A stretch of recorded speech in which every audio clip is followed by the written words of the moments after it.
Welcome, hello. I believe I am live now. I think I should get one of those fancy graphics that says like we're going live in 5 minutes. So then when you actually go live, people have a few minutes to um, have a few minutes to get into the stream, get into the chat. I just posted the link on Slack here, and I think it does one of those little automated like ARebelSpy is live messages for anyone who is following. And so that should go out any minute. So I'm gonna pause real quick and let some people come join us. We are today, as you can see from the title of this video, if you're watching it later on YouTube, or the title of the stream, today we are doing a top 25 Star Wars CCG power rankings. I can spell. And what that means is we are rating who are the current best players in the game of Star Wars customizable card game right now. So this is a project that originally had been done. Hello, SWCCG fan. If you will notice, I'm super high production values today. I've got my notepad file up here. I've got my lovely face down in the corner. I've got Microsoft Paint all ready to go. And I even, there's a little notification from Stream Elements. I even added my Twitch chat on there. Normally I don't have my Twitch chat like streaming on the thing, mostly because I've never bothered to figure out how to set it up, but I figured it was going to be maybe a little more important this time if someone's watching the replay on YouTube later to have people's comments here on the screen. We'll be able to read other people's later on when people are watching replays. So let's see, what was I saying here? So we are here to talk about the top Star Wars players, Star Wars card game players in the world right now. This, like I was had started to say, was a project that happened, maybe 15 or so years ago. Taco Bill headed it up for a number of years, if I recall correctly, and he would pull top players and rank who were the best players at any given time. And then Casey took the project over, and he did a power rankings of, and I'm just pulling up. He did a power rankings for a while, and the last one was in, why is this not showing up?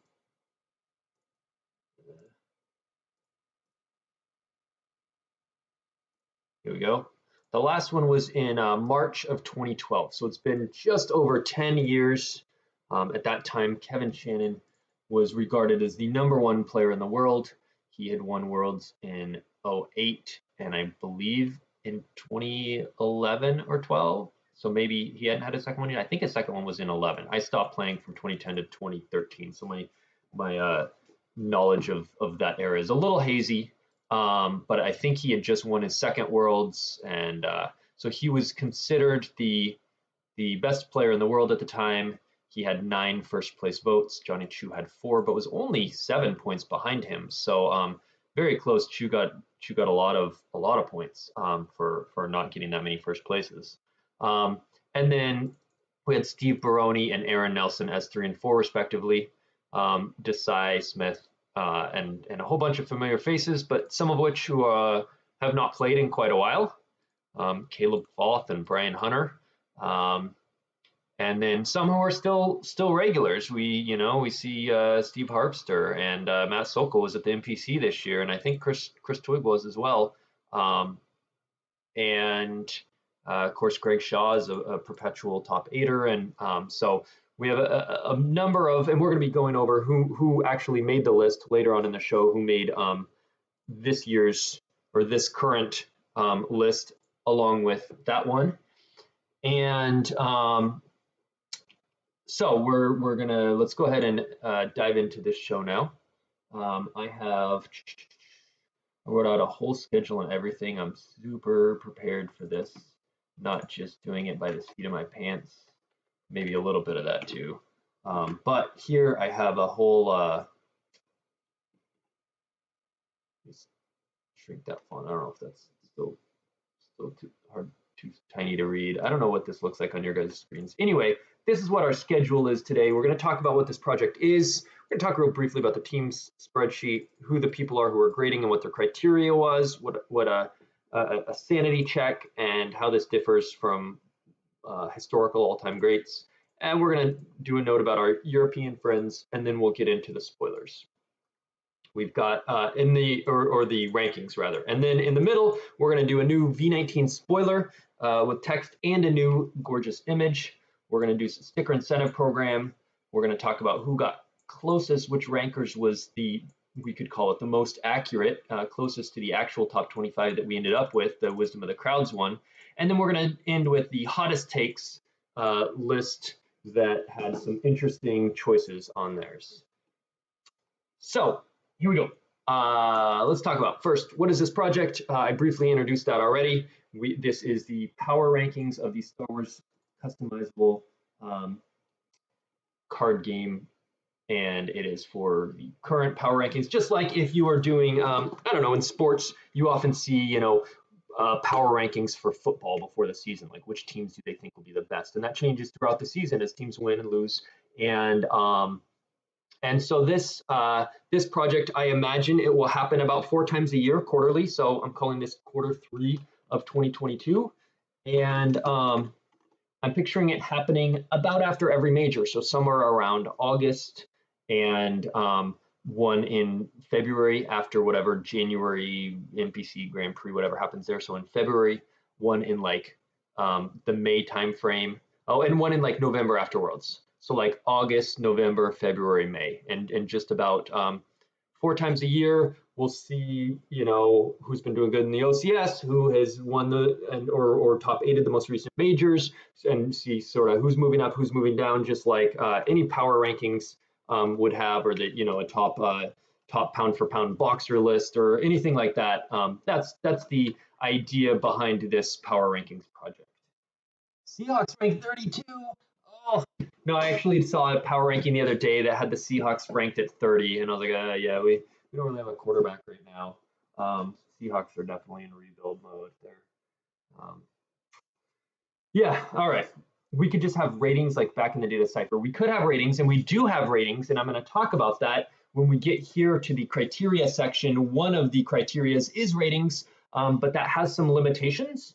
So if you want to just use ratings, you could just look at who are the top 25 ratings, but there are some limitations to that we'll get into in a minute. But yes, we do have ratings for people. They are not updated. We need some sort of like multiple world champ to ask a few times for them to be updated, and I don't think that's happened. I'm pretty sure nobody has asked about a ratings update, and so they are a couple months out of date. But we do have some actual ratings. Who's the expected starter for the Seahawks? It's either Drew Lock or the Geno Smith. One of those two are battling it out in training camp. I assume Geno Smith is a front runner, but I actually don't know. Yeah. Garoppolo's still potentially on the table once the Niners cut him at the end of August. He'll be free to sign with whoever, but yeah, Seahawks don't really have. They have a couple quarterbacks who are backup quarterbacks.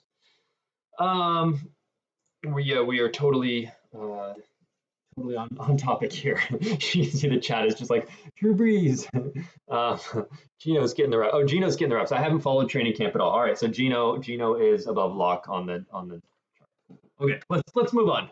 Let's talk real briefly about this team spreadsheet. So there are teams in Star Wars. It is of course an individual game, but a lot of people gather together in teams for the camaraderie, for the fun, to plan and prep and strategize and deck build and play against each other. And it has gotten hard in recent years as more and more teams have formed. We had new allies form in the summer of 2019 that saw a bunch of people grouped together, and they just had a whole lot of people. And then there was this online Moneyball team. And now most recently, there's a Killer Bees team that formed kind of just this year in the last, I would say the last 6 months, and kind of formed out of an older team, Team Brohug, that was not older, but they're 2 or 3 years old, and they kind of added some more people and remelded into what is now called Killer Bees.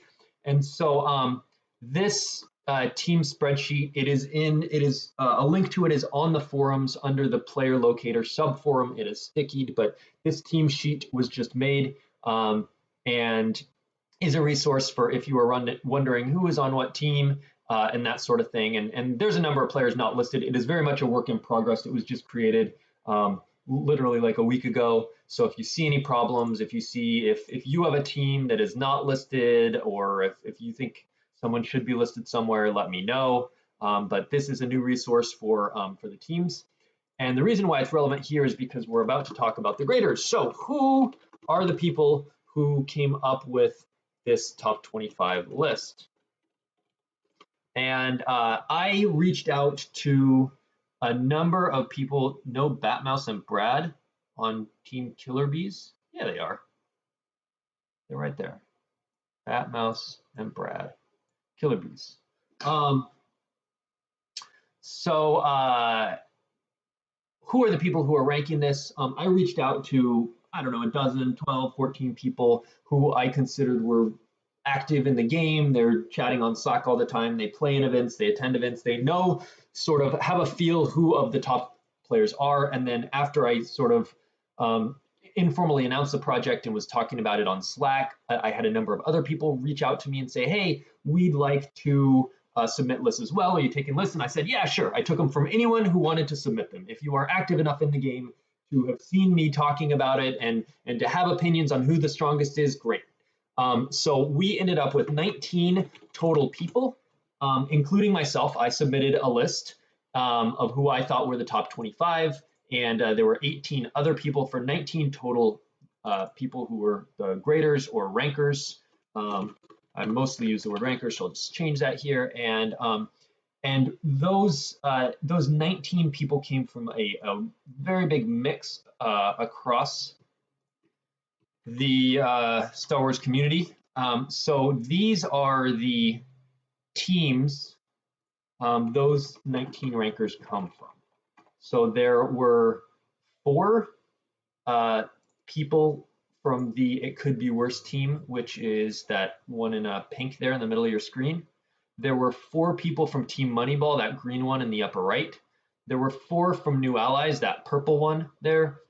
There were 3 from that Killer Bees team. There were 2 from Team 5, 1 from Team Albany, and 1 from KTOD. And then I did have a number of people I'd reached out to turn me down. They weren't interested for one reason or another, or were too busy, or just didn't care about the project. Whatever their reasons were, they declined. And so, but we ended up with sort of a wide mix of players from a number of different teams who reflect, I feel like, a large percent of our active community. So that is who. Beyond that, the rankers are anonymous. I might mention 1 or 2 names who have already sort of outed themselves in the Slack chat as saying they submitted a list, and more might either post their list or might not, or might say, yeah, I submitted a list, but not say who. But it's sort of like the Baseball Hall of Fame voters. Maybe you know who they are, maybe you don't.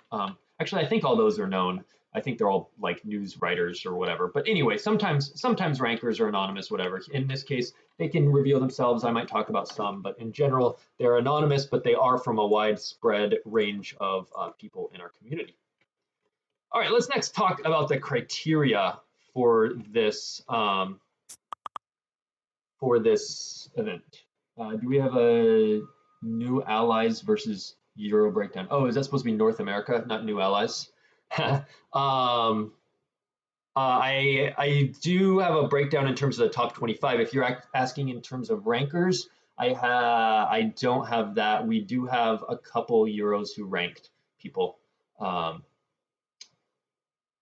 and at least one or two who declined as well. So I did reach out to some Euro people, and some Euro people did submit lists.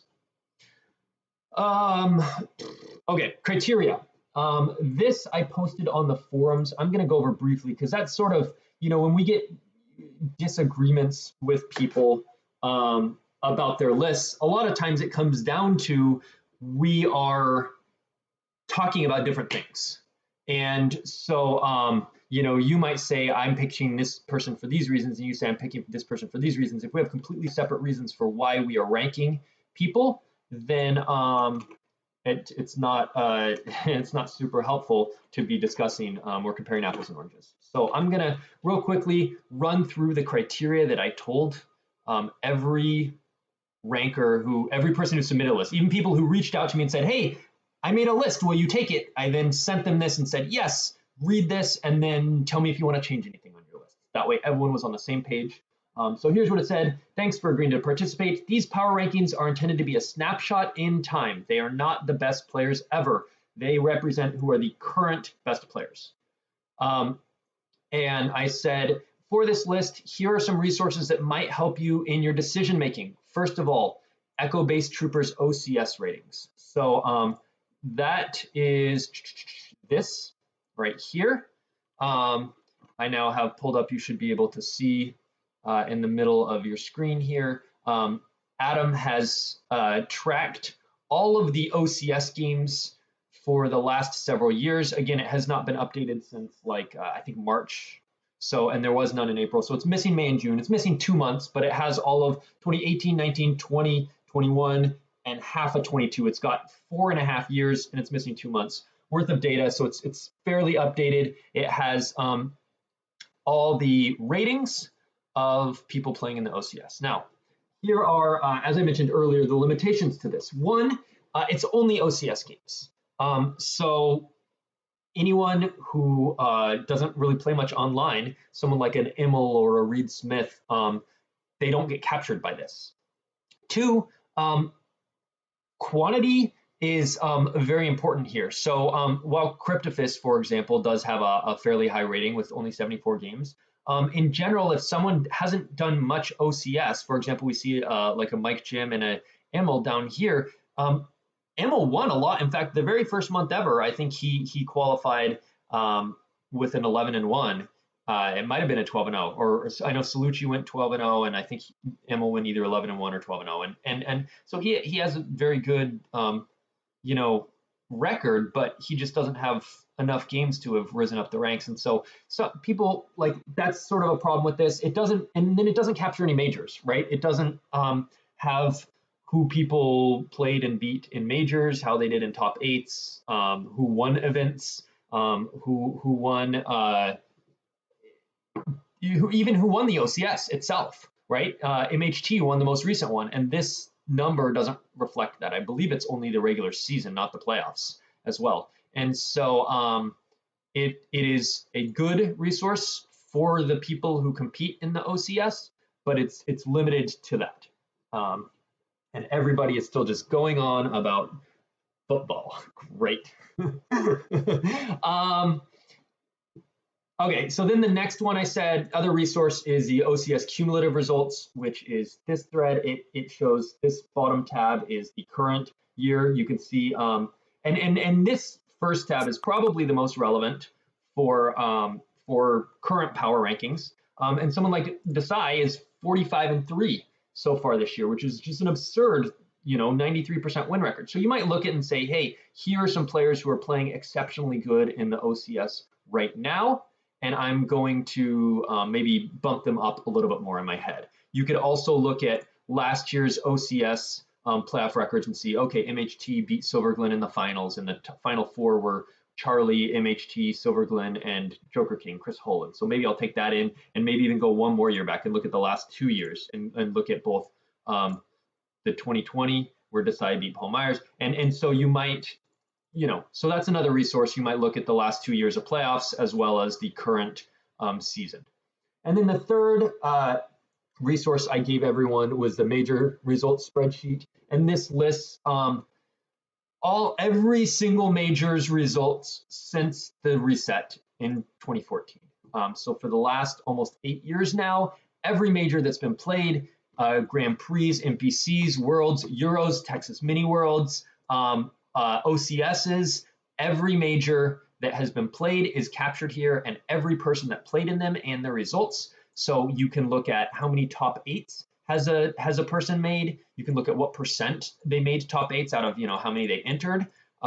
You can look at how many did they win, how many majors have they won since the reset, and use this to basically get in-person results. So those previous two things were OCS online results, and then this one is sort of the in-person major results. And so I sent those 3 links to people, and JagTech points out this does not cover online majors like the PC20 or the online NPC. It does cover the online NPC. That is not correct right here. It has the online OCS, but then also in 2020 and 2021, we had NPCs online because of COVID. Hayes Hunter won the first online NPC, and I won the second one. So it does count those. It doesn't count the gym PCs.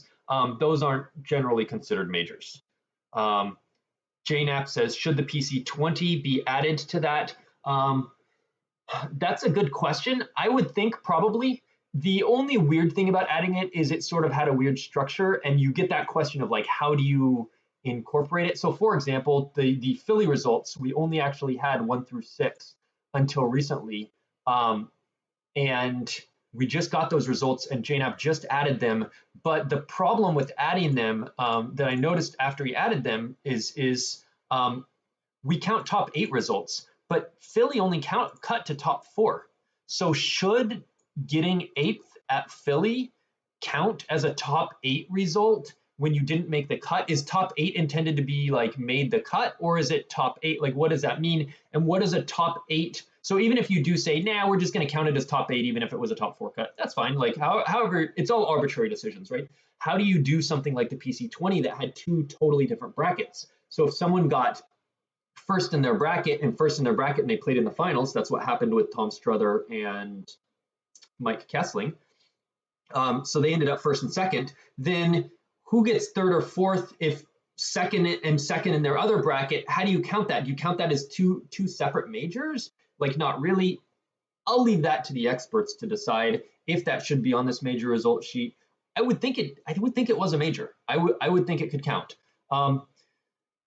Anyway, I think it had Player of the Year points. I would think that should be added. Anyway, back to what I was saying. So I gave all the people who were making a list, I gave them these 3 resources: the OCS ratings, the OCS cumulative results, and then this major results spreadsheet. And I said, here are some resources to help you decide who is in your top 25. But I specifically said, however, you don't have to go by these. Your gut feel is encouraged. If you decide Joelson is overrated and he's not in your top 10, great, go for it. Put him or don't list him or whatever. Your own experience against these players will likely sway your rankings, and that's a good thing. Maybe there's one player you just always struggle with and you think they're better than other people do. You think they're underrated. Or maybe you just always crush a player that other people think is really good and you think they're overrated, so you rank them lower. Great. That was the whole point of reaching out to individuals, not just having one person make the thing, is everyone's got their own opinions. But sort of hopefully with the wisdom of the crowds and getting 19 different ones and compiling them, we get an amalgamation that comes up with a fairly accurate, hopefully, result. I did say I'm going to suggest you only rank currently active players who's played in the last 2 to 3 years. That way it wasn't a best of all time. That way we're not going and trying to figure out, how good was Brian Hunter? Where should Brian Hunter fall on my top 25 list? That's not what we're looking for power rankings. So active players. And I said it's also up to you to discount the time since they've played. So if someone played a few years ago and had really good results but recently only played once and it was Matt or whatever, it's up to you to decide how do you discount that time value versus more recent results. Someone who, Brad Reinhold, who in the last 2 majors has gotten second at nationals, and then a few months ago second at at indoor. Does that weight more heavily for you, or does that weight equal to someone who a couple years ago also made some top fours? How do you decide that sort of thing? It's up to the rankers. I left a lot of discretion.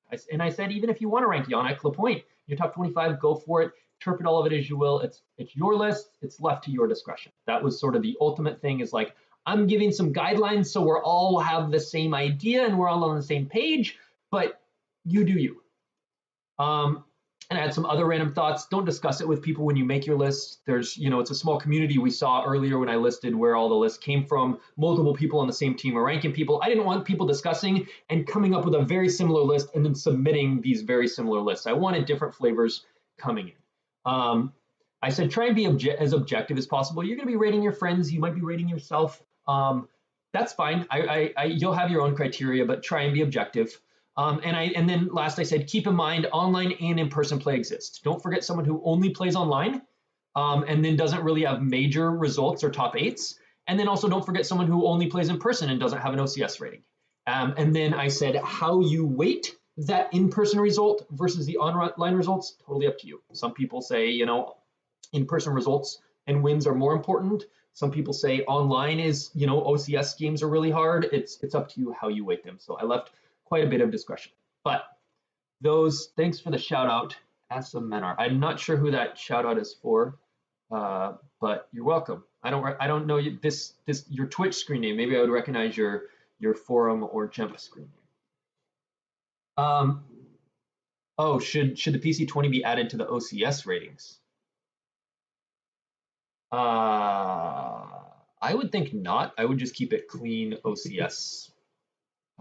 Because then it becomes like, what else online? I don't know. I would just say these are OCS ratings. That's it. Oh, that's Brad. Hi, Brad.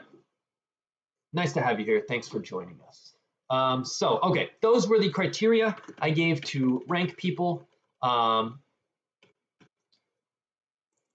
now that we are all on the same page, what does this look like? And then one other thing I did. I did what Jared JNAP called, he dubbed it a sanity check, and I liked that title. I stole that phrase from him because what happened is I got some lists back, and at this time I had maybe 15 or 16 lists submitted, and I had a number of them that were just missing one player, and or rather they had someone omitted that everybody else had. I'd had like 16 lists, and 15 of the 16 listed player X, and one person missed them. And that happened with a number of different players. And I went, I don't want to just not say anything and then have that ranker watch this show or look at the results after they're posted on the forums and go, oh, how did I forget that player? And be like, I wish I could redo my list. I didn't, especially because this is the inaugural one. And subsequent lists, you'll be able to look at the previous list and tweak it and update it and move people up and down based on your preferences, but you'll have a baseline to go from it. And this time you didn't really. You had these resources you could look at, but you didn't have a baseline to look at. And I didn't want rankers to be like, oh, I brain farted and I didn't get this person and I wish I could redo my list and that would have changed stuff. And I was like, I'd rather get a quality list, but I also don't want to reach out to people and be like, hey, you forgot this person, and hey, you forgot this person, and a slippery slope. Like, I don't want to be like, well, this guy was on everyone but 2 people's list, and this one was on 13 of the 16. Should I reach out to people and say, did you remember this person? And so I reached out to a couple sort of independent parties. One was JNAP, because I know he can be objective. I reached out to Casey. I reached out to a number of people, and I just said, do I point out this, or do I just take their list? I don't want to taint lists. I don't want to suggest and sort of the feedback was, go ahead and tell them. Go ahead and point it out. So I sent sort of a generic, it looked like this, to a number of players. I said, let me just clear this out. I said, hey, I'm reaching out to people for someone who left off their rankings who was listed on everyone else's ballot. So I made the cutoff. If it was on everyone's ballot but one person, I would reach out and I would say, I want to make sure there wasn't an oversight. There's a lot of top players and it's easy to miss one. Let me be clear, there's no judgment. If they're not on your list, cool, but you are the only person not to list blank. If you're good with your ballot as is, great. If you want to revise it, fine. Let me know either way.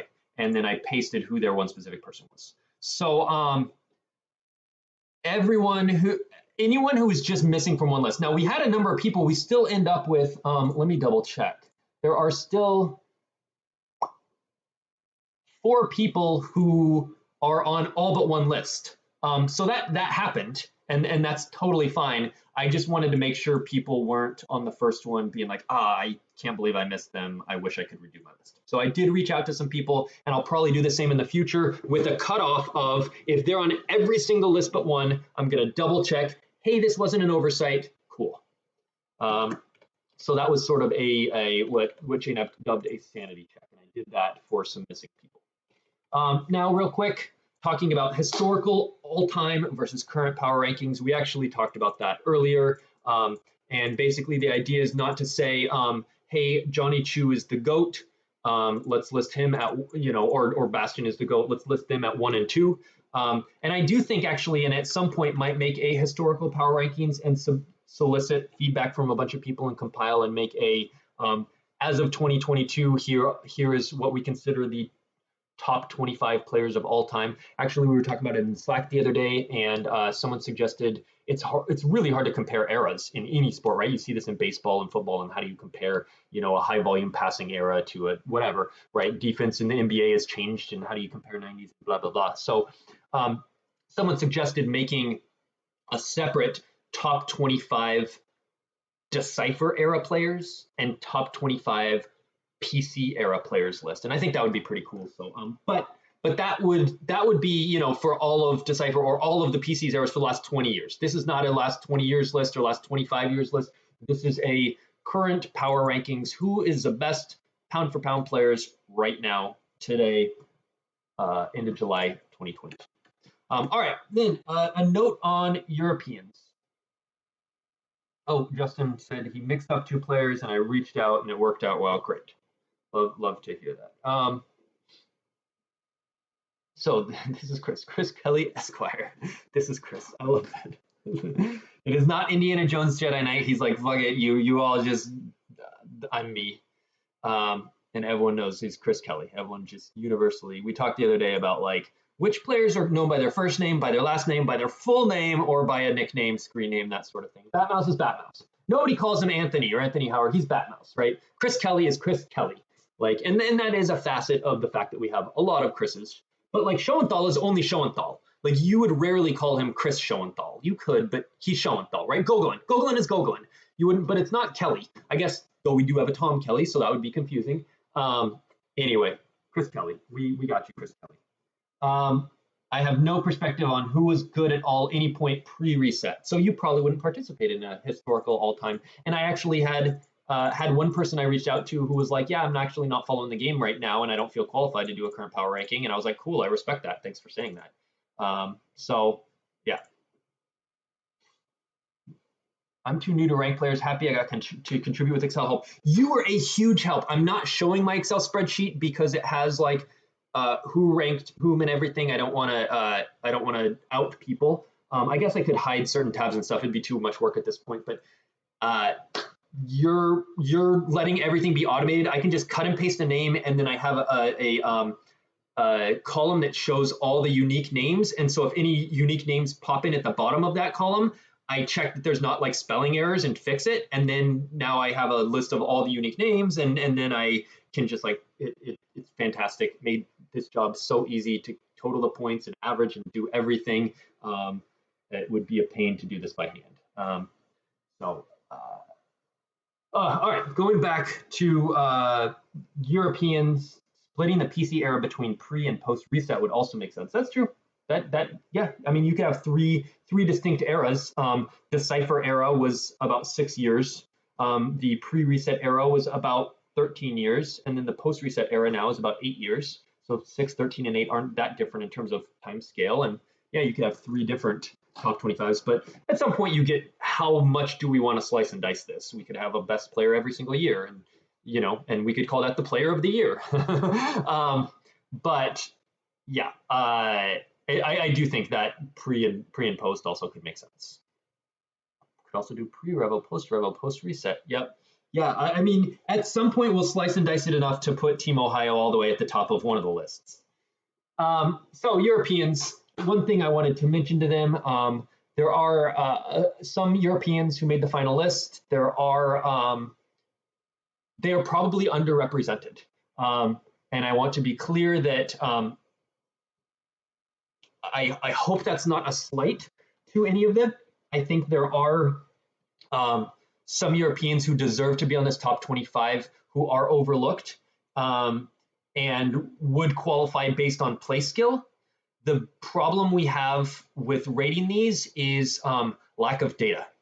And when sort of the only European results we really have is Euros, and then they get one Worlds every 4 years over there, and then they can play in the OCS, but a lot of times that's difficult to getting games in time zones, and they often end up having to play against each other, which can skew their OCS ratings. And so it's hard to say, how do we compare a Kuhn to a Stubley, Connor, and how do you compare a Tom Damon to a Brad Reinhold? Like, they're both fantastic players. We have data on Brad that we don't have the same data on Tom, and that makes it difficult. We sort of have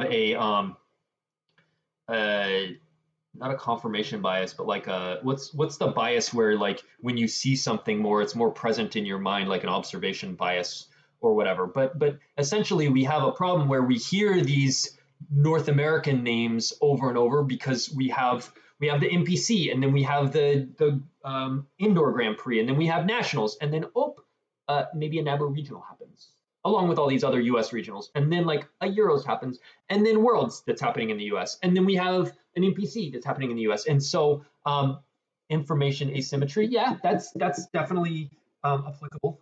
It's not really a survivorship thing, but it's just like I don't know. There's just like a observation bias. I can't think of the particular word I'm looking for, but in any case, we end up with a lot more data on US players, and it's a lot more, we hear them a lot more, and so we think it's, we tend to think they're better. So I do want to add that sort of disclaimer that probably the Europeans are underranked here, and the ones on the list should be ranked higher, and the ones who didn't quite make the cut probably should have. But that's sort of what we have, and hopefully no one will be too offended by that. All right, so let's get into the rankings, shall we? We are now about 35 minutes into the stream, and we're about to do some rankings. So I decided to go with a format of listing one through the beginning, the highest ranked people first. And the reason for that is normally a power rankings, you count down from the worst. Here's the 32nd NFL team, and here's the 31st, and all the way down to the top 10 and the top 5, top 1. And it's real interesting who's going to be the top. Here, we sort of all know who the top are. In fact, the top 4 were way ahead of number 5. And so if we counted down from number 25 down to, by the time we got down to 5, we'd all know, it'd be like, oh, we haven't said these 4 names, and we all know who they are, and it's just going to be a slight matter of which order are they in. That's not nearly as interesting to me as who made the cut, right? We know we got these top players, and then the 5 to 10, 11 to 20 range is real interesting. Where did those exact good players fall? And then where are those players who were just like on the cusp of being really good? They made the top 25. They haven't yet maybe won majors, but they made the cut. And then who just were the bubble ones? This is the real interesting ones to me. And so that's why I'm doing it in that way. We're going to start with the top 4, but we're going to go down. And the other reason why it's real interesting, more interesting to do it this way, is when you are doing a power rankings for baseball or football or something, you have a fixed number of teams. You know every team, they're all going to get listed. And so by starting with the 32, you start with the worst one. Here we don't have a worst one. We had a total of 53 people nominated for our top 25 slots. So if I wanted to count down, do I just start with 25 and then we don't even get to talk talk about these bubble people, or could do a couple honorable mentions? It's a little more interesting to go this way. So, hi Gurgle, V19 spoiler confirmed to be the 10.5th best player in Star Wars. That is correct. we have we're gonna have an intermission after number 10 to get a cool spoiler there, better than whoever this number 11 is. All right, so going to now the first four. This is how I'm gonna do this to not reveal my spreadsheet of sources. What I am gonna reveal is Microsoft Paint. Boop. And what I'm going to be doing with that Microsoft Paint is copy pasting in from my spreadsheet. Just taking a screenshot and pasting it. Is that visible? Is that too tiny to read? So now's when I need some chat feedback.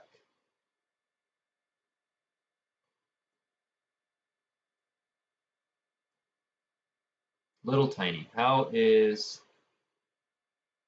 this better? The chat bar is a bit big. On phone is too tiny to read.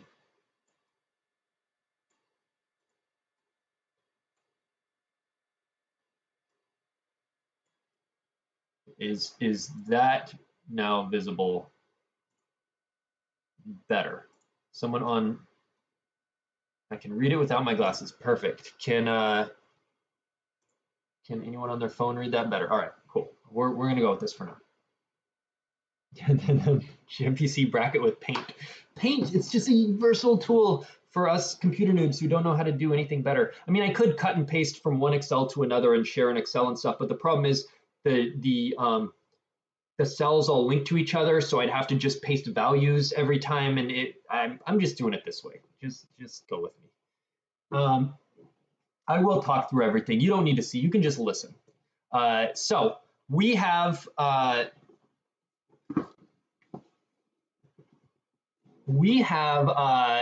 this is what the list's going to look like. We got the player name. We have the total number of points. What that means is if someone was ranked first on a player's ballot, they got 25 points. If someone was second, they got 24. Someone was third, 23, all the way down to if someone made someone's ballot at spot number 25, they got 1 point. And then the total points sums up how many total points they got across all of the ballots. So someone who got a first and another first and a 25th and was not ranked anywhere else would be at 25 plus 25 plus 1. They would have a total of 51 points. Simple enough. Joe speeds up in the middle of his sentences right after a pause. Interesting. And then, so that total points is the first criteria. More points, better. Tiebreaker between that is the number of number one votes you got. So if you were said by someone to be the top player right now, that's your tiebreaker if you tied in terms of total number of points. The next tiebreaker is the number of times you were listed. If more people listed you, then if you were on 10 brackets and you had the same number of points as someone on 7 brackets, you rated higher than them. Now, I did puzzle over this a little bit because what it means is if you were listed on more but had the same number of points, that means you were actually listed lower on average. If 7 people listed you and you had the same number of points as 10 people listing someone else, those 7 people ranked you higher in order to give you enough points to catch up to that other person. So your average rank will be higher than that other person, your average of the people who listed you. And on one hand, it seems like, hey, if you were listed higher, doesn't that mean you're a better player? But on the other hand, it's like, well, if more people decided you were worthy of their top 25 list, that probably is more indicative. So people in the Slack had said they thought number of times listed is a better tiebreaker. So we went with, look how he orates. Cool. I'm glad you guys are here. We're about to get into it, huh? You guys are all excited. I promise I'm not stalling. So number of times you were listed, number of ballots you were on, basically, then your average for number of ballots you were on. I also, then last tiebreaker, I actually think we do go to this tiebreaker. We might not actually, because I got a couple last minute lists this afternoon that changed things. But as of this morning, we did need to go all the way down to this tiebreaker of highest rank, and we might still need to, I'll have to double check, where people were listed the same number of times, same average, same points, but one person had basically their highest they were on a ballot was higher than someone else. And then I put lowest rank because that's also interesting to see, like, hey, here's this top player who ended up, in the top 5, but someone thought they were number 20 or whatever. And of course, number of times listed is going to be also indicative because we'll see, hey, here's a top player that someone decided not even to list. What players got revealed? No players got revealed. We are now about to reveal our first top player. And that first top player is myself, which is actually, I'll go ahead and reveal myself and Bastion because it's myself and Bastion, and on most people had myself and Bastion, and it was very close between us. You will notice, so the only thing I've highlighted here is people who were on every ballot. You will notice Bastion did not make someone's ballot. That is probably a bit controversial. And it is the reason why I did that sanity check is because someone sent in a list with no Bastion, and I was like, I want to make sure they just like didn't brain fart, but he was purposely left off a list. No,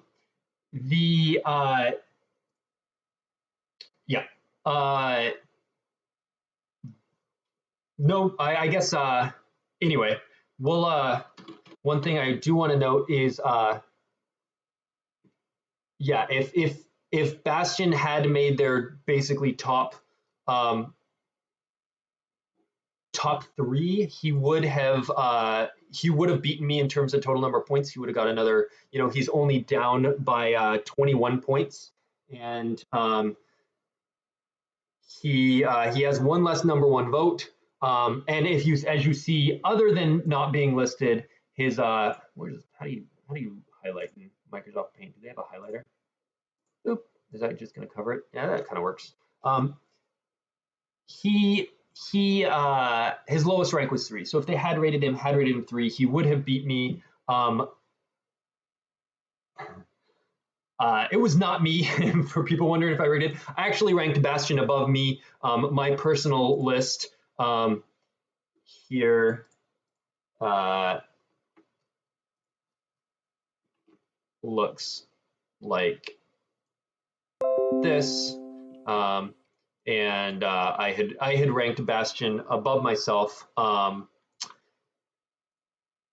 So there were some questions. Whoa, it's like the dude who left off Jeter. What are people thinking? I would have omitted the results. Agree. Should they be allowed to submit a list next quarter? That's an interesting meta question. We actually have a list that I feel is more controversial than this one omission that we're going to get to at the end of our show. Here we talked about how we're going to have the hottest takes. Obviously, that's one that we had to discuss early on. A very hot take not to include Bastion purposefully,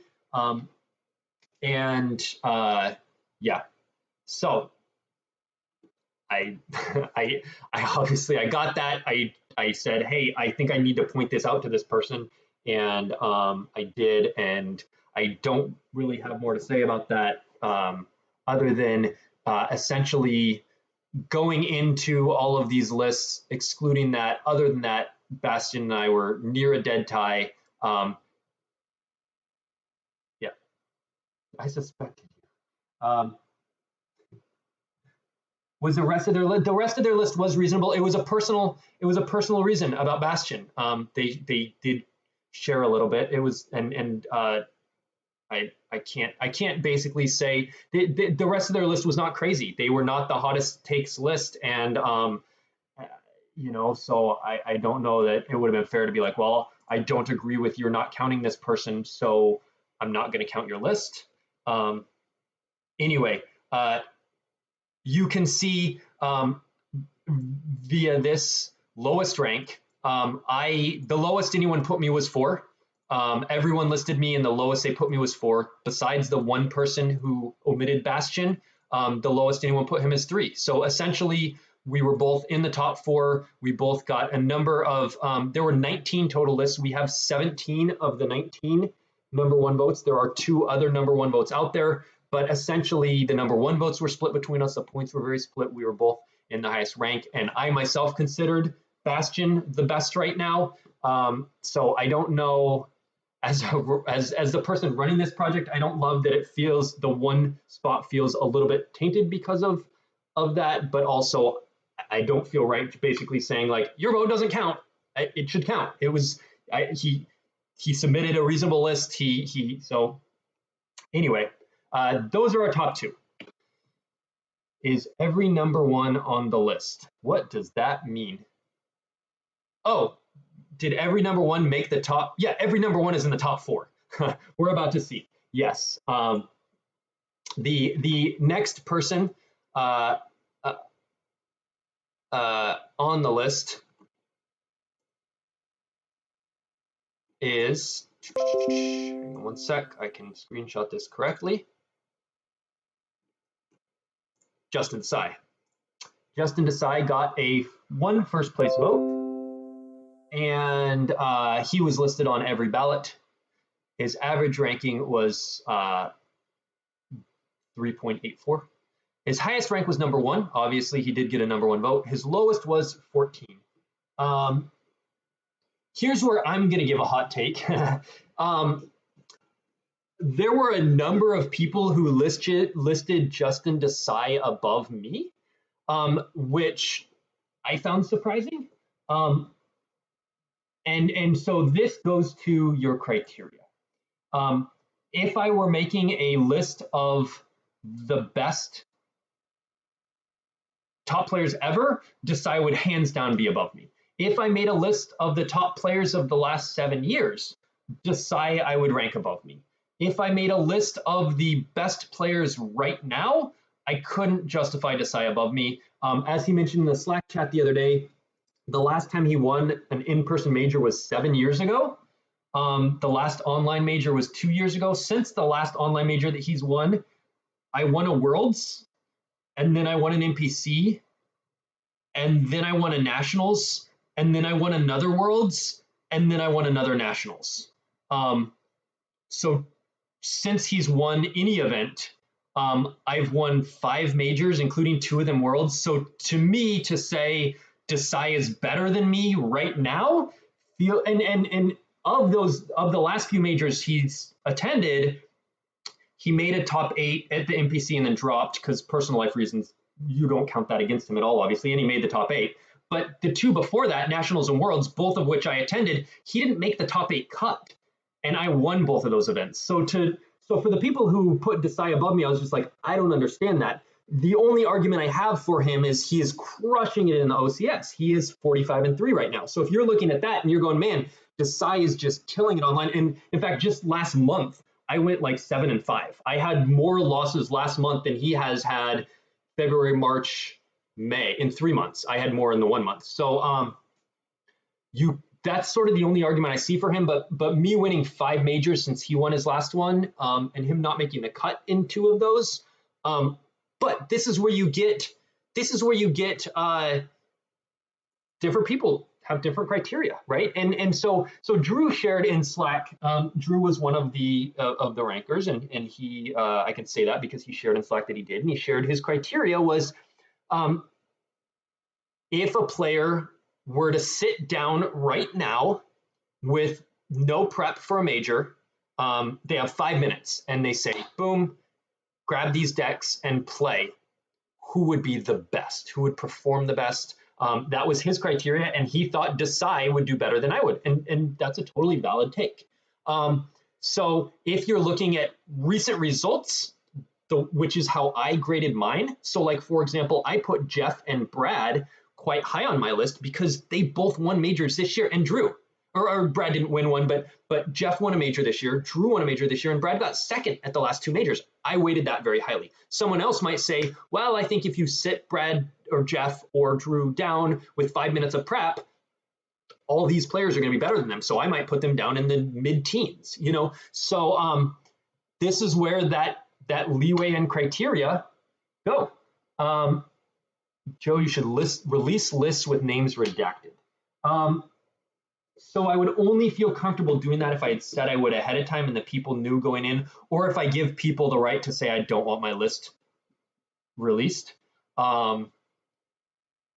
because I don't feel like changing the rules after someone has submitted something anonymously and then saying, hey, now I'm releasing it. It's still anonymous, but now it's no longer compiled into a giant anonymous result. Now it's separated, and yeah, and maybe going forward, that's a good idea for future polling ones to basically, when I reach out to people, say, hey, this is going to be released without your name, sort of thing. But yeah. So anyway, yeah, we do have Desai is our number 3. He got a first place vote.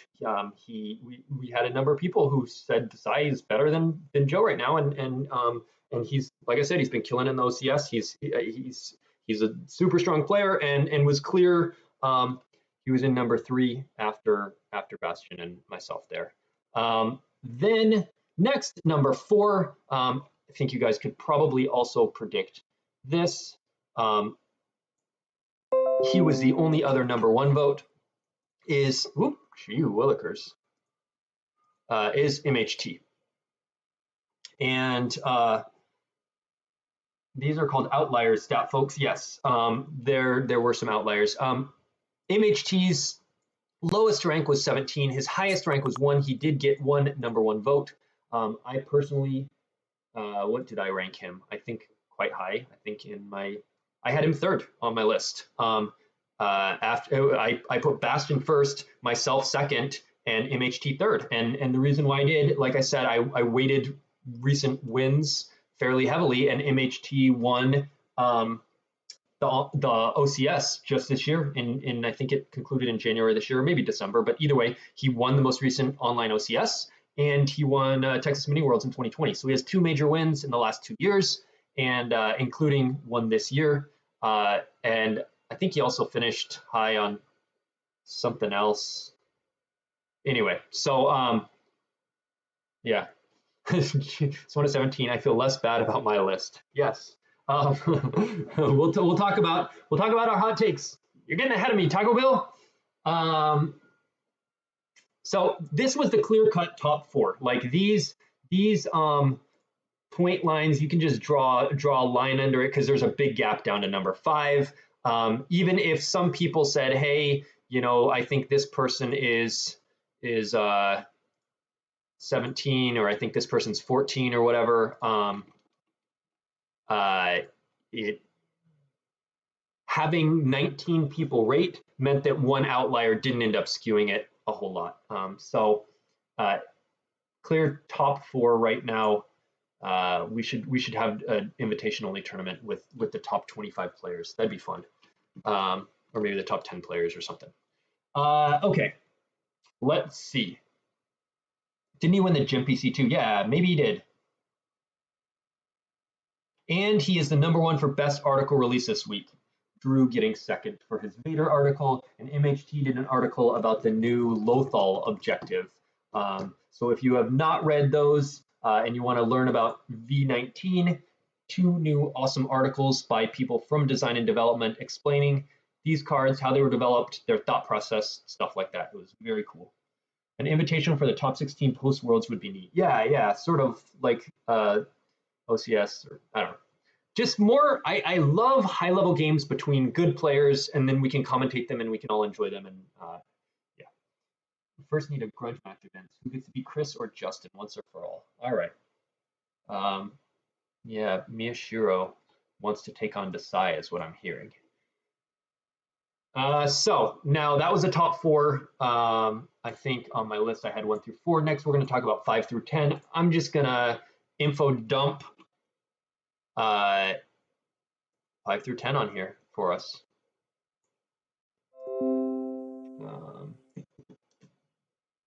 Should I keep up the 1 through 4 and just add on 5 through 10, or should I remove that and just have whatever? I'll put it all for now, and you guys can give me feedback if it's too much. So here is add-on. Okay, cool.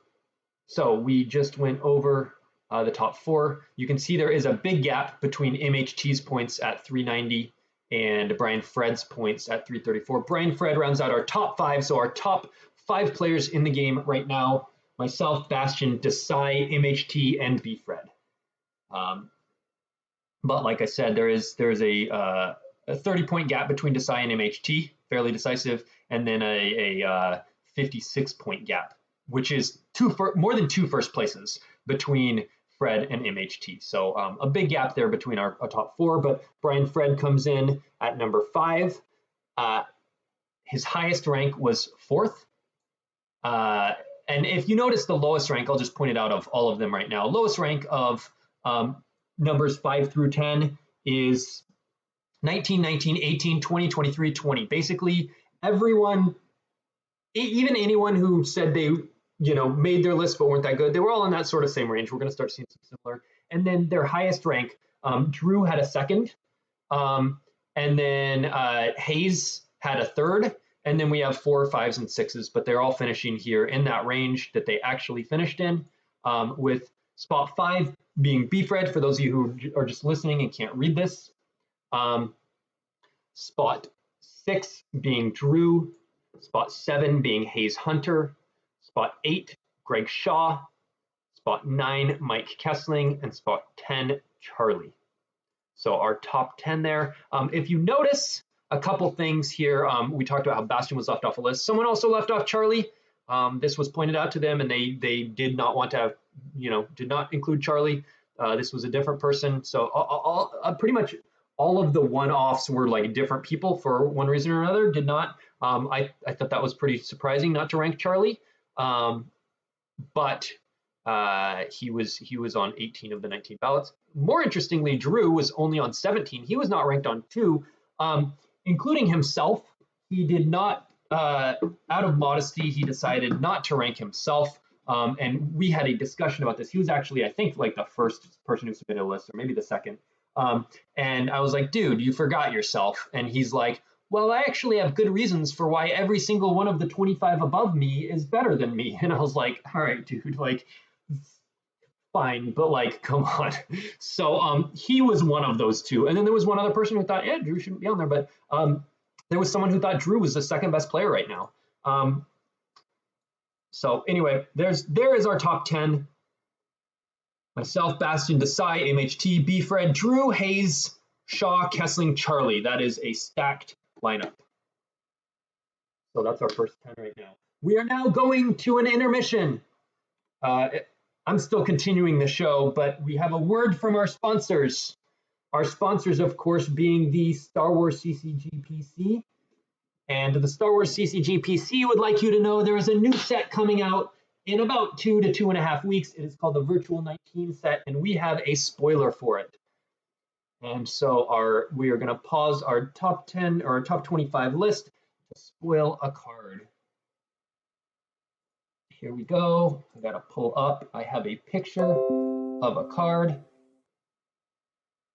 And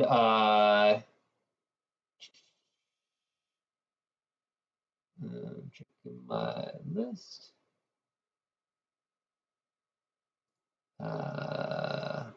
Here we go. All right. And the person who did not rank Bastion actually just messaged me and he's like, wow, people really got up in arms. And he was like, I mentioned he's not going to submit a list, but it was fun. Thanks for including me. Made me laugh. So everyone worried about the integrity. No worries. All right. We got our new image here. Here we go. I will post it into Paint. Boom. Whoa, that's too big. You only get to see the top part of it. It is the Coruscant Jedi Temple. And as you can see from, it really is a spoiler, only a tiny little preview. I will fix the image size in just a second. As you can see, it is a location. There's no dark side text. It is a light side card, a Coruscant location called the Jedi Temple. It is an episode 1 site. You can see there, episode 1. And let me zoom out a little. And here we go.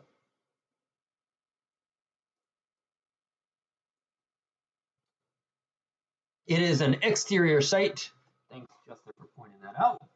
And if you were still watching, person who submitted that list, everyone says you should continue. It's all for fun. Desai says, yeah, F it. Who cares? It's for fun. So you and from my point of view, you are more than welcome to submit a list. If you decide you don't want to, that's fine. If you decide you do, everyone's opinions are welcome, as long as you try and complete your top 25 with integrity, with whatever it means to you. You try and be objective and decide, like, no, this is my criteria, and I have reasons for including these people. I have reasons for not including them. You're not just being arbitrary, or you're not trying to mess things up.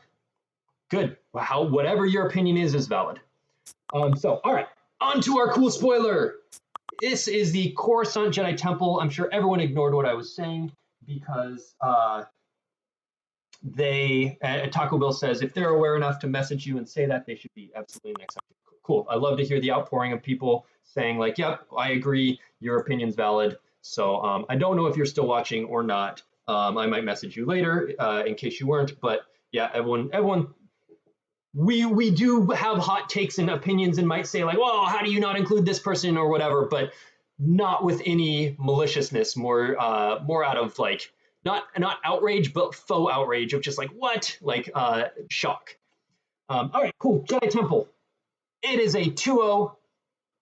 It says, during your move phase, episode 1 Jedi, so Qui-Gon, some versions of Yoda, etc., Mace, may move between here and a battleground site. So it is very much like Maul's first light site, where he can warp between there and a battleground site. This does that for episode 1 Jedi. You can move between here and a battleground site during your move phase.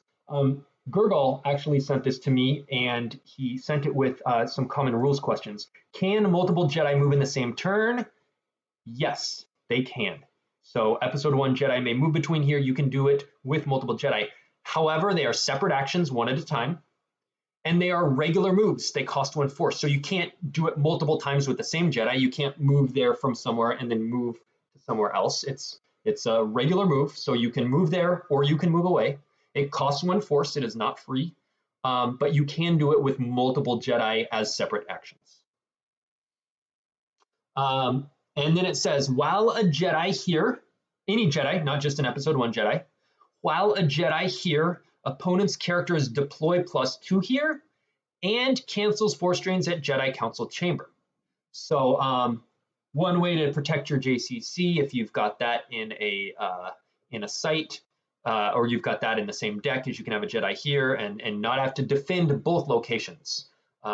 If you were, if they split guys between the 2 locations, you don't have to run back and forth. You can sit here and it protects. Says it works just like Mustafar Vader's Castle 2. Yep, how that can move Vader around in the First Light 2.0 site. Yep, similar concept, but for episode 1 Jedi. And it lets you cancel drains at the Jedi Council Chamber if you have a Jedi here and their guys deploy +2. I have not kept up with all of the Virtual 19 spoilers, so I was wondering. I asked Gurgle. I said, is this related to any sort of theme? Is there like an objective that does anything with this, whatever? And he said, it's not related to any other V19 stuff. So it is just sort of a one-off card. And you can start it with either Senate or Careful Planning V, or you can start it as its own location, and you could do like Let the Wookiee Win, of course. I think Let the Wookiee Win works if you just started a thing.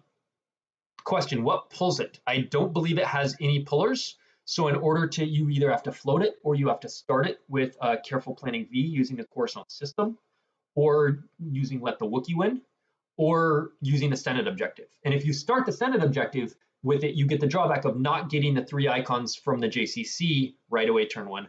But that means you can use like a bunch of speaks and then pull out the JCC and have better ultimate activation a few turns in. So yeah, you can Careful Planning, Let the Wookiee Win, or Senate objective to start it. So that is a new card encouraging episode 1 Jedi, can kind of warp them around to different locations. The other cool thing is if you are combining it with JCC, which I imagine you almost always would, you can pull those Jedi with the JCC's text that lets you deploy a Jedi from reserve deck. Or no, it just pulls Yoda, right? But you can use Speak to pull Jedis, this lost function of Speak. So if you're running like 4 Speaks to pull out the JCC, you can use the lost function of Speak to download like Mace and then move him over to the Jedi Temple, and then the next turn warp him over in front. It's kind of a slow process to get someone out, but you can, you know, get out your Jedi, move them over here, and then the next turn warp them over. So that works out. So there you go. You have a new Twix that helps Episode 1 Jedi. I think probably Light Senate will benefit the most from this. I think you might switch to this and use Speaks and for ultimate more activation. Slow process for the Jedi to do things, just like in the movies. Yeah. All right, so there's our spoiler. Let's get back to our list. Let's delete this and move this back.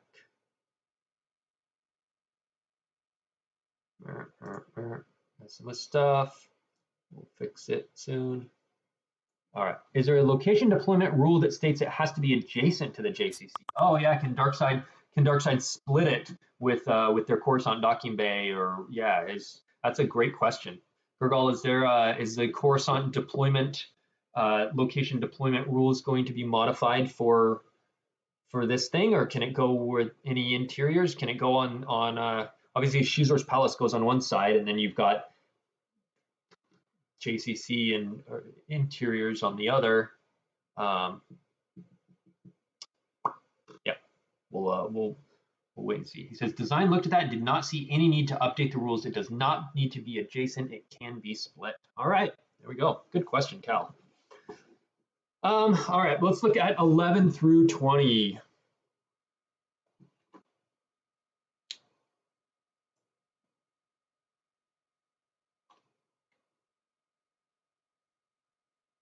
Let's look at 11 through 20. Boom.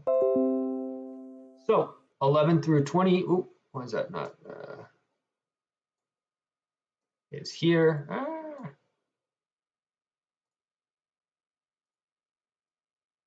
Does this not? You can only go 100 or 200. You can't change the. That's cute. Okay. Well, whatever. Hopefully that's readable. So in spot number 11, we have the very last person who made every single person's list, Mr. Tom Struther, also known as Jimp Tom. He goes just by Tom online. He won the recent PC20 event, which we were talking about earlier. Should that count as a major? I think it was a major. He won that major. He was ranked as high as 5 and ranked as low as 21, but did make every single person who submitted a list, he did make their lists. All right. Then next we have Eric Hunter, who was not on everyone's list. He was ranked as high as number 4 and as low as 25, and then also missed a cut. He came in at number 12. Justin Branch Silverglen, who won the Naboo event as this poll was going on. So I know a couple people submitted their list before the Naboo event and a couple after. That may have influenced where he was landing on those lists. But he was ranked as high as 6 and as low as 17. He made all but 2 lists.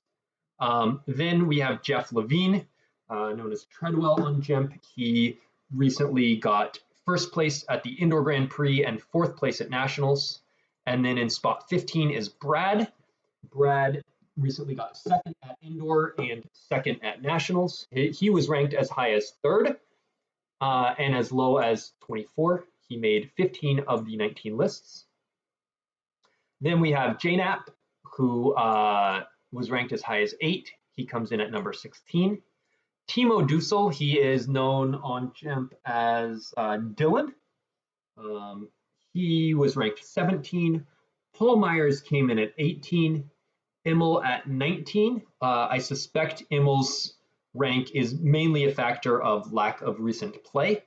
He doesn't really play online, and kind of the last real majors were, the Euros was stopped because of COVID. He was at Worlds in 2019, where he lost, I believe, he lost to Mishki in the quarterfinals.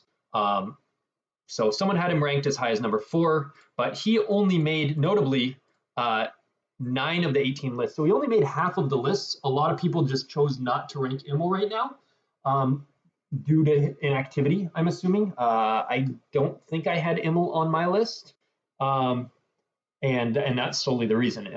He did attend Naboo. I was done with my list before Naboo. He did attend Naboo, and he did get second at that. So I think if I wouldn't be surprised if the next time these lists are done in a few months, Immel ranks quite a bit higher. So but he was only on half the list. Yet his average was 11th on the list, on the 9 lists that he was ranked. He was, ranked almost 12th, but on the list he was ranked, he was just outside the top 10. So that gave him enough points to push him up to qualify, even though he wasn't ranked on a lot of lists. Now, let's look at the next couple spots. So, in spot number, did I not mention number 20, Zemoit? For some reason, I stopped talking about Immel and then was like, let's go on. Zemoit, of course, known as Cryptophis, plays online and in Europe, Polish player, very strong player. He was ranked on 12 of the 19 lists, and with a spot as high as 9, as low as 24, he came in at spot number 20. So we, oh yeah, someone says I didn't mention Z. I did not, my bad. I realized that as soon as I went to copy paste the next, I was like, hey, I thought for a second, did I cut that off? Like how did I miss Z? All right, number 21 is Matt Scott. Matt Scott was ranked on 11 of the 19 lists. His highest rank was 6th. He finished 2nd at Worlds last year, but he missed the cut at the most recent major he played in, which was Nationals. I think he finished 11th or 12th, something like that. So he made most people said he was a top 25 player right now. He made a majority of the lists and came in at spot number 21.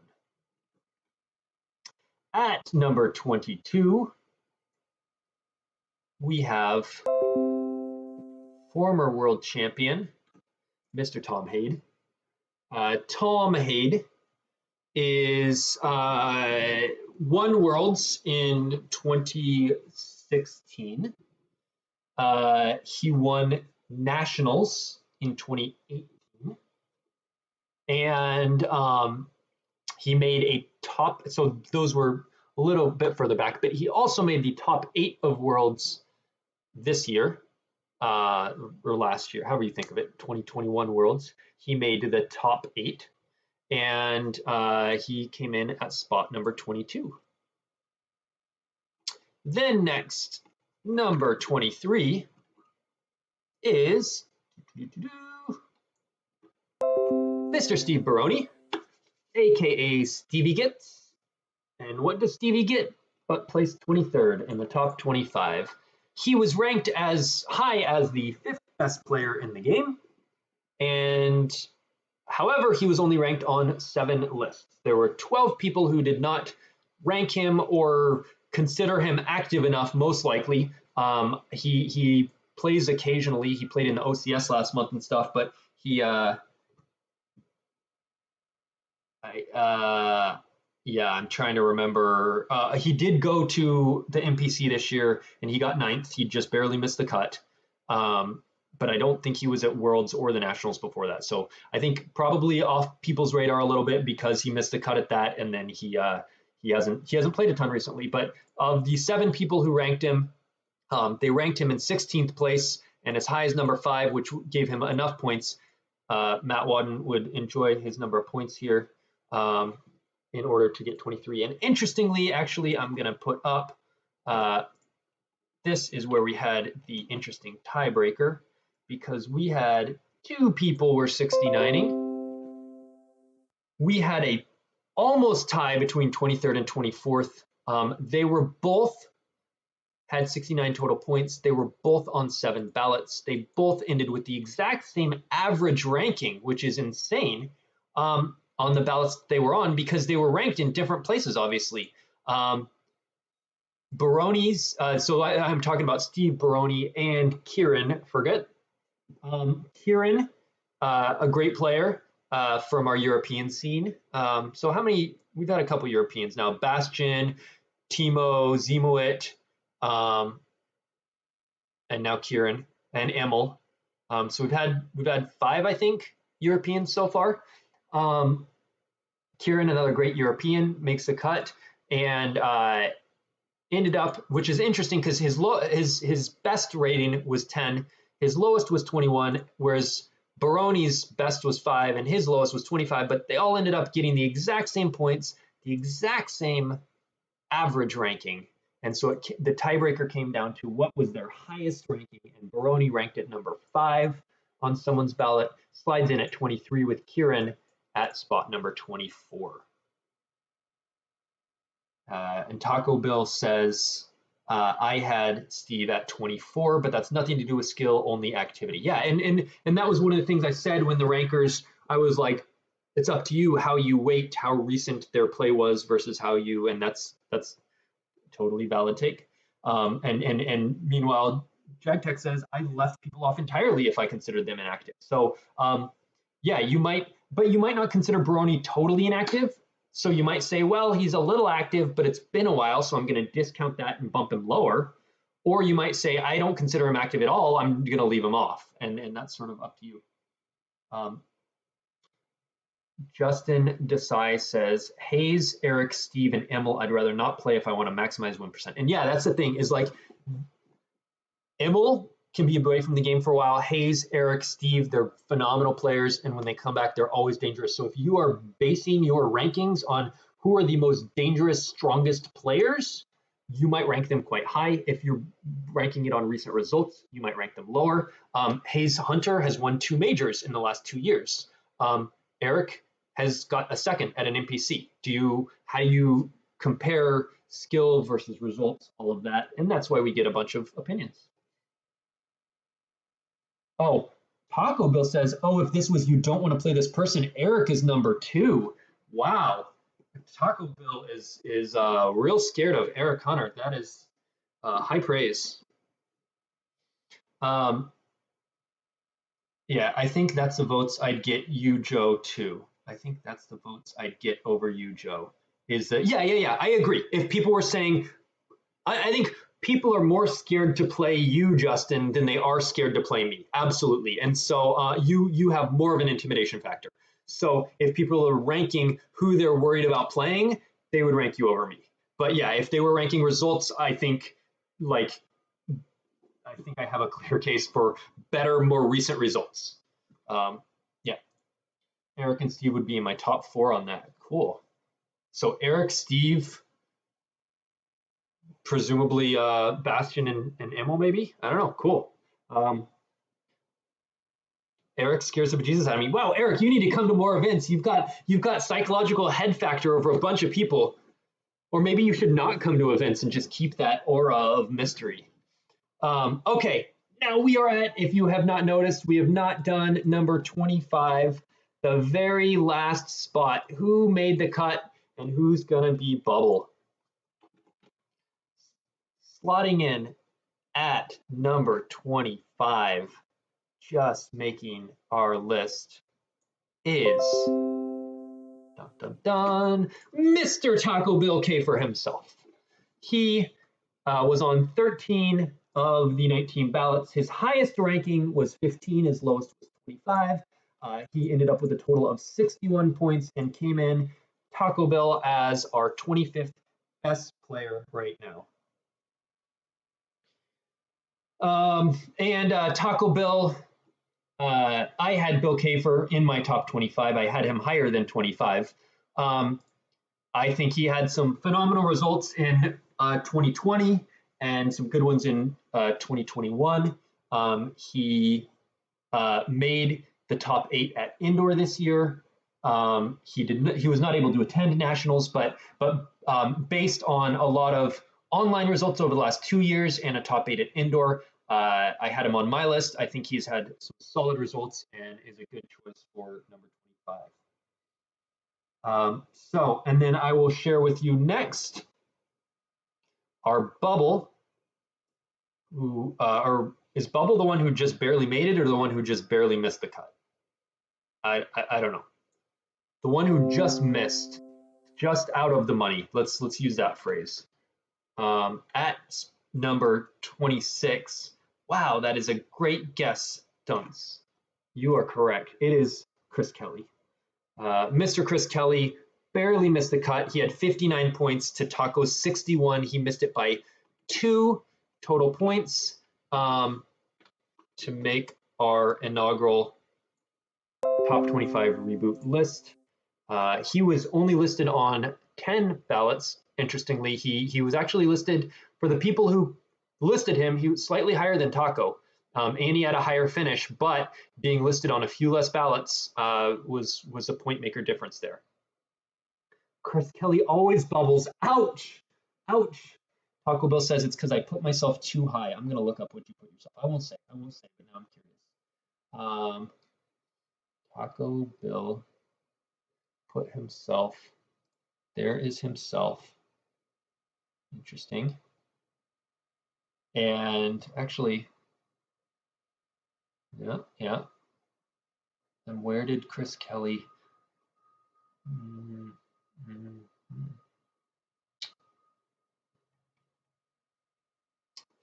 Interesting. So, okay, that was our 25 and 26. Let's gotta start your own list with yourself at number 1.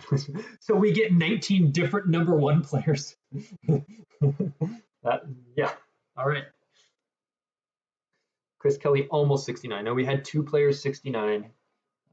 Chris Kelly was 10 short of that. I don't think they will all fit on the screen, but our top 25, our inaugural top 25 players looks like this.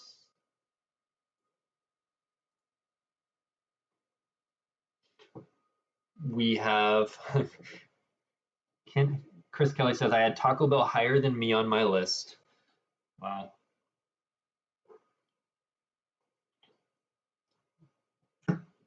I appreciate that people tried to be objective and take it with integrity. Trying to figure out who I put on that didn't make 25. Oh, yeah, we're going to talk about that next. We're going to talk about who. So that's the rank is closer to the actual top 25. Taco Bell says he had Wadden and Miyashiro in his top 25, and they were not. They did not end up making the cut. They were close. So some of the names who were after Chris Kelly, actually, here's an interesting one.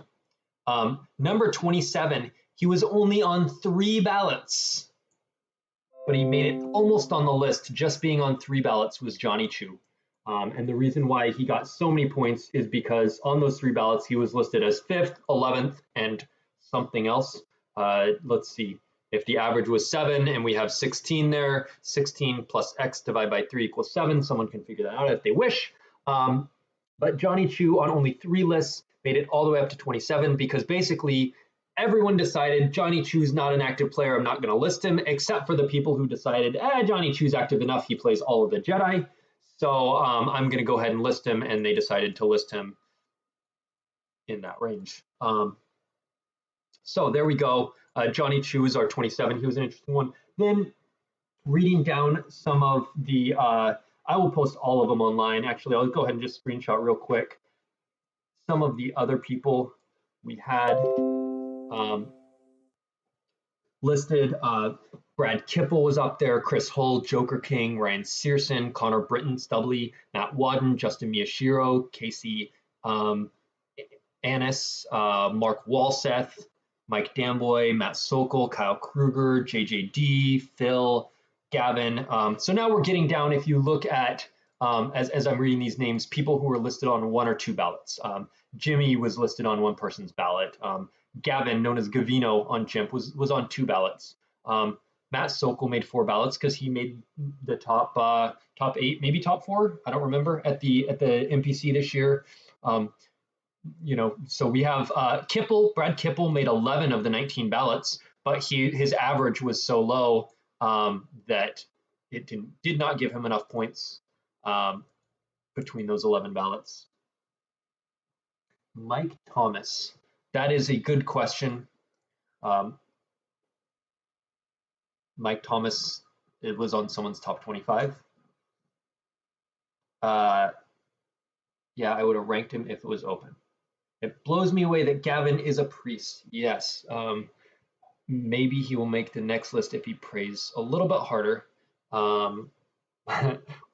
or plays a little bit more in person. I think either one of those will help because he only has online results. But I think if he can attend an in-person event,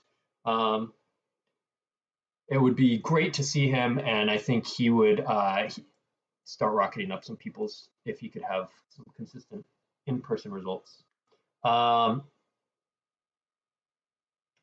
Chu is top 4 minimum of inactive.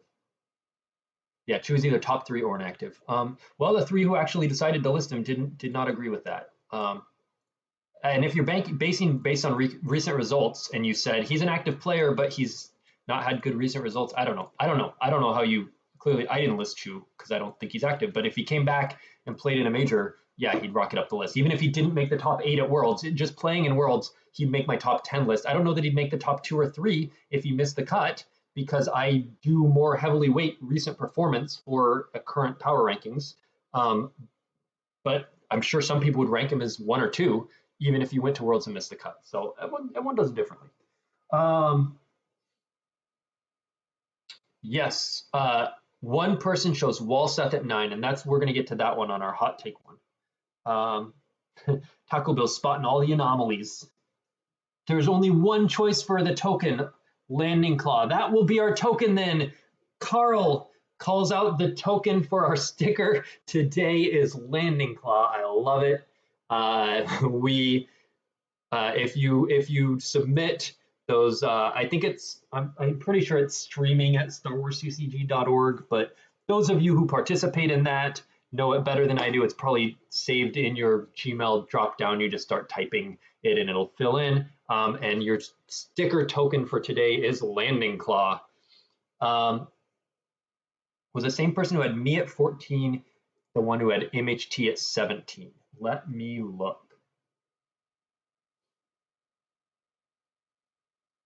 The person who had MHT at 17 had you at 5.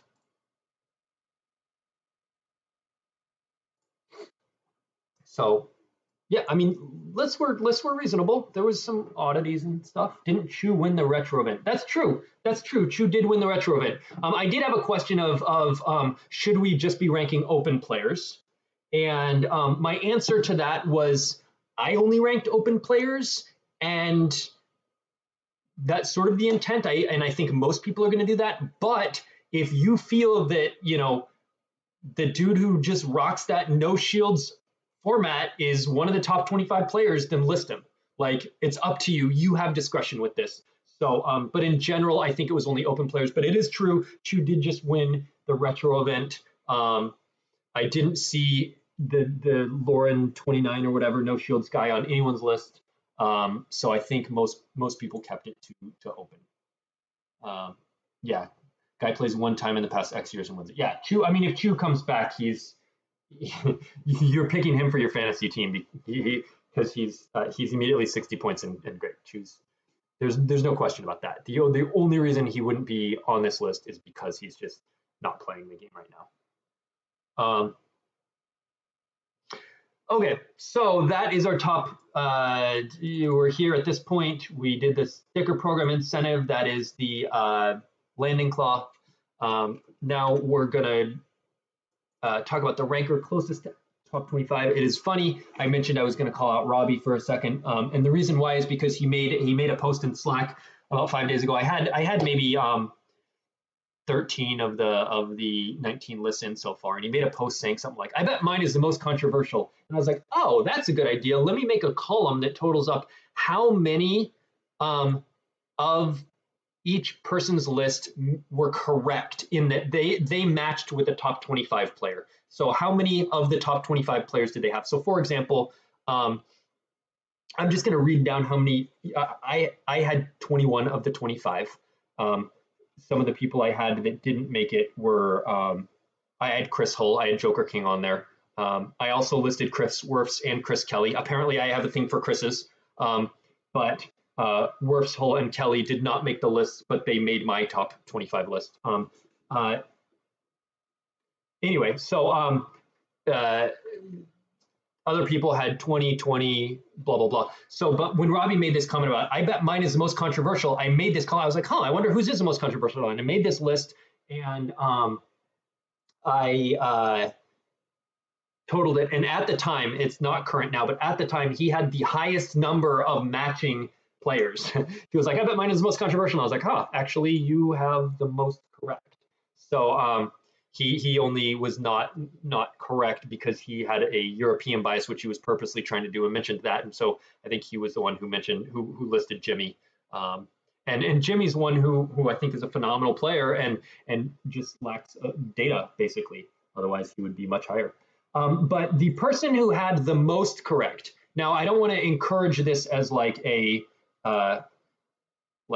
you want to aim for this, because I want people to be having their own takes and their own opinions. And I don't want you to be like one of those games where it's like guess 2/3 of the average of everybody thing, and you're trying to outthink like the next level. What will most people say? And I want to write down the answer that most people say. I don't want lists like that. I want what you actually feel is the top 25. So you're not trying to match everybody, but it's still interesting to see whose opinion matches the most. And the person who had the most, 23 of the 25 players, was Silverglen. And also, should I not be outing people who submitted lists? Well, it's too late. There was also one other person. So there was 2 people who had 23 out of 25. Silverglen did submit a list. Most of his were these people who you saw. Hopefully that's not a negative thing that he will. I realized after, maybe I shouldn't have said that because people are supposed to be anonymous, but hopefully that's not a bad thing. Basically him identifying, him saying, here's who I think are the top 25, and they basically match with who everyone thinks is the top 25. So, I won't name the other person. You did have 22 of the 25. No, Shannon is kind of off. Kevin Shannon was on 2 ballots. He did play at Nationals just a year ago. And then I think he played 1 or 2 OCS games the month after that. He was on 2 ballots. On those 2 ballots, he was listed as 23rd and 25th. So again, those people decided, well, Kevin Shannon played. He made the top 8 at Nationals. He got knocked out in the round of 8. But sort of most people, I think, decided he's not active enough to make my current list of top 25. One event in the last 7 years. The last time he played before that was 2015. So they decided one event in the last 7 years, even though it was only a year ago, is not enough to have it make my list. I'm guessing is most of. We just assumed he ghosted. Yeah, I mean, he played the event. We haven't really heard from him since, and so I think people didn't have Shannon on their radar as a top current player. All right, one other thing I want to look at. Here are the people. There are 5 we talked about at the very beginning of the show. The 2012 rankings, who made it back a decade ago, and then who is on there now. There are 5 names who were in the top of the 25 players in the world a decade ago and are still in the top 25 today. There are 5 of them. Those 5 players are Steve Barone, Justin Desai, Greg Shaw, Brian Fred, and Zemoet, who has a last name that I will not attempt to pronounce. Cryptophis, Brian Fred, Greg Shaw, Justin Desai, and Steve Barone are the 5 players who made both the top 25 list in 2012 and who made it in 2022. If we do this in another decade, it would be cool to see if any of those names are all still at the top. I suspect a few of them will be. Let's see, did I have anything else? Oh, hottest takes. Here we go. You guys already noticed a lot of them once I pasted all the results. We had someone, the only person who ranked Mr. Mark Walseth, ranked him up at spot number 9. They put Mark Walseth in their top 10 current players. That same person ranked, they were the one who ranked MHT as 17, his lowest rank. They were also, they had a few other anomalous results. But the interesting result they had is they were the only person to put Mr. 12-0 in spot 12. Yes, that person ranked Teemo as their 12th best player. And so he, Mr. 12-0, took spot number 12 on the most controversial list, the one that has Walseth well ahead of MHT. All right, cool, everybody. And I thought it was funny that they did have 12-0 in spot 12 on the most controversial list, and no other people did. Even though Teemo was on, how many of the ballots? He was on 17 of the 19 ballots, but only one of those 17 had him in spot 12. It is the best ballot, apparently. Emil wasn't 225 when he won Worlds. Oh, Emil was not on that list. In March of 2012, did he win Worlds later that year in 2012? Because I think Shannon won in 2011. So then this was made, and Shannon is number 1 on that list. So I'm guessing Emil had his breakout. This here is the top 25 from back then. So he won in 2012 in Europe, but this list is from March of 2012, before Emil would have won that. So that's why Emil is not on both lists. But we see some classic names like Cole Lepine, and Mike Richards, Mike Jim, some great players that would be great to have back. Keith Brown was on the top 25 there. Brian Hunter spotting in at 24 on that list. MHT should be on both. Oh, he is on that one. That is weird. Oh, you know what? I'm wondering if it's just a spelling thing why it didn't catch. Yeah, so back in that list, MHT's last name is spelled wrong. Excel doing its conditional formatting and pulling out names for me that were on both lists did not pull out MHT's, which I believe his last name ends with an OR, Matthew Harrison Traynor. And Excel did not match those cells because they were spelled differently. Good catch, chat. MHTZ's name was spelled correctly, but MHT's was not. Yep. So we have 6 repeats: Barone, Desai, Shaw, Fred, MHT, and Z are our top our repeats from a decade ago. And yeah, that closes out our show. We have a lot of cool Star Wars stuff coming up. Right now, the Jawa Brawl is going on. We have a new V19 set coming out in about 2.5 weeks. There's tons of spoilers for that, so go on the forums, check out the thread for the V19 spoiler. Once again, that card that I showed you here, it's pretty cool. We got a new Coruscant Jedi Temple.